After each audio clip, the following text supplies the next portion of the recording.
حضرت زید بن لبید انصاری رضی اللہ تعالیٰ عنہ سے روایت ہے، انہوں نے کہا نبی صلی اللہ علیہ وآلہ وسلم نے کسی واقعے کا ذکر کیا اور فرمایا یہ علم چلے جانے کا وقت ہوگا۔ میں نے کہا اللہ کے رسول، علم کیسے اٹھ جائے گا جب کہ ہم قرآن پڑھتے ہیں، اپنے بیٹوں کو پڑھاتے ہیں اور ہمارے بیٹے اپنے بیٹوں کو پڑھائیں گے، قیامت تک اسی طرح سلسلہ جاری رہے گا۔ نبی صلی اللہ علیہ وآلہ وسلم نے فرمایا زیاد تیری ماں تجھے روئے، میں تو تجھے مدینے میں سب سے زیادہ سمجھدار آدمی خیال کرتا تھا۔ کیا یہ یہودی اور عیسائی تورات اور انجیل نہیں پڑھتے، لیکن وہ ان میں موجود کسی حکم پر عمل نہیں کرتے۔ حضرت ابو ہریرہ رضی اللہ تعالیٰ عنہ سے روایت ہے، رسول اللہ صلی اللہ علیہ وآلہ وسلم نے فرمایا ان قریب لوگوں پر دھوکے سے بھرپور سال آئیں گے، ان میں جھوٹے کو سچا سمجھا جائے گا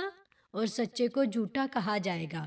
بد دیانت کو امانت دار سمجھا جائے گا اور دیانت دار کو بد دیانت کہا جائے گا، اور روئے بیزا باتیں کریں گے۔ کہا گیا روئے بیزا کا مطلب کیا ہے؟ آپ صلی اللہ علیہ وآلہ وسلم نے فرمایا حقیر آدمی عوام کے معاملات میں رائے دے گا۔ حضرت ابو ہریرہ رضی اللہ تعالیٰ عنہ سے روایت ہے، رسول اللہ صلی اللہ علیہ وآلہ وسلم نے فرمایا تم اس طرح چن لیے جاؤ گے جس طرح نکمی اور ردی کھجوروں میں سے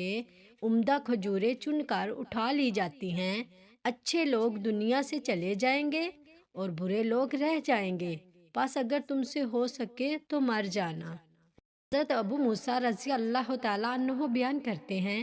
کہ رسول اللہ صلی اللہ علیہ وآلہ وسلم اپنے صحابہ کو جب اپنے کسی کام کے لیے بھیجا کرتے تھے تو انہیں فرماتے خوشخبری دینے والے بننا، نفرت نہ دلانا، آسانی کرنا اور تنگی اور مشقت نہ ڈالنا۔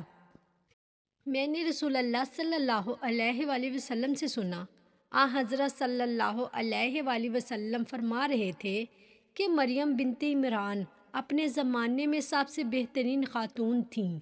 اور اس امت کی سب سے بہترین خاتون حضرت خدیجہ ہیں رضی اللہ تعالی عنہا۔